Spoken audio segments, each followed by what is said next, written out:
சென்னை உயர்நீதிமன்றம் மற்றும் உயர்நீதிமன்ற கிளையில் இன்று விசாரணைக்கு வரும் முக்கிய வழக்குகள் பற்றிய விவரங்களை தருகிறார் செய்தியாளர் சுப்பையா. சுப்பையா, இனி நீங்கள் தொடரலாம். அது சென்னை உயர்நீதிமன்றத்தை பொறுத்தவரை இன்று ஒரு முக்கியமான வழக்கு எடுத்துக்கொண்டால் முன்னாள் அமைச்சர் செந்தில் பாலாஜியுடைய வழக்காகும். செந்தில் பாலாஜி வழக்கை பொறுத்தவரை சென்னை முதன்மை அமர்வு நீதிமன்றத்தில் 3 மனுக்களை தாக்கல் செய்திருந்தார். அந்த 3 மனுக்களும் தள்ளுபடி செய்யப்பட்ட நிலையில் அந்த 3 கோரிக்கைகள் வலியுறுத்தி உயர்நீதிமன்றத்தை நாடியுள்ளார்.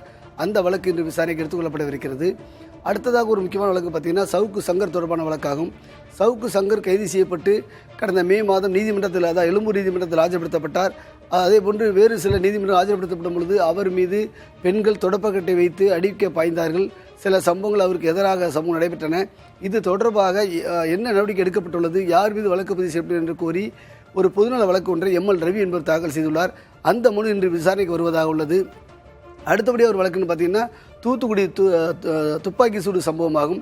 தூத்துக்குடி துப்பாக்கி சூடு சம்பவத்தை பொறுத்தவரை தேசிய மனித உரிமை ஆணையம் தலையிட்டு அந்த சம்பந்தப்பட்ட, அதாவது அந்த 13 பேர் சுட்டுக் கொல்லப்பட்ட வழக்கு தொடர்பாக காவல்துறை அதிகாரி மீது வழக்கு பதிவு செய்ய கோரி ஒரு தொடரப்பட்ட வழக்காகும். இதை மதுரையைச் சேர்ந்த சமூக ஆர்வலர் ஹென்றி டிபே என்பவர் தாக்கல் செய்துள்ளார். இந்த மனுவும் இன்று சென்னை உயர்நீதிமன்றத்தில் விசாரணைக்கு எடுத்துக்கொள்ளப்படவிருக்கிறது. அடுத்த ஒரு வழக்குன்னு பார்த்தீங்கன்னா அது இந்திய இலங்கை கடல் எல்லைப் பகுதியில் அடிக்கடி இந்த மீனவர் மீதான தாக்குதல் நடைபெறும். அந்த மீனவர் மீதான தாக்குதல் தொடர்பாக மீனவரைச் சேர்ந்த பீட்டர் ராய் என்பவர் வழக்கு தொடர்ந்துள்ளார். அவர் தனது மனுவில், அதாவது இந்த மீனவர் தொடர்ந்து தாக்கப்படுகிறார்கள், அது தொடர்பாக உரிய நடவடிக்கை எடுக்க வேண்டும், இது தொடர்பாக மத்திய மாநில அரசுக்கு உத்தரவிட கோரி அந்த வழக்கு ஒன்றை தாக்கல் செய்துள்ளார். அந்த வழக்கும் இன்று விசாரணைக்கு எடுத்துக்கொள்ளப்பட்டிருக்கிறது.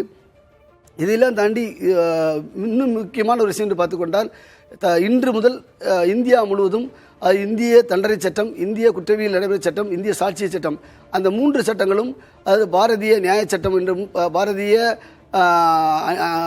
அணியன் சங்கீதா என்ற பெயரிலும் பல்வேறு 3 பேர்களும் அந்த சட்டங்கள் இன்று முதல் அமல்படுத்தப்படுகிறது. இது தொடர்பாக இந்தியா முழுவதும் வழக்கறிஞர்கள் ஆங்காங்கே போராட்டம் நடத்தி வருகிறார்கள். குறிப்பாக தமிழகத்தில் சென்னை, மதுரை உள்ளிட்ட பல்வேறு இடங்களில் தொடர் போராட்டம் கடந்த சில 3 நாட்களாக நடைபெற்று வருகிறது. இந்த நிலையில் இந்த 3 சட்டங்களும் இன்று அமலுக்கு வருகிறது.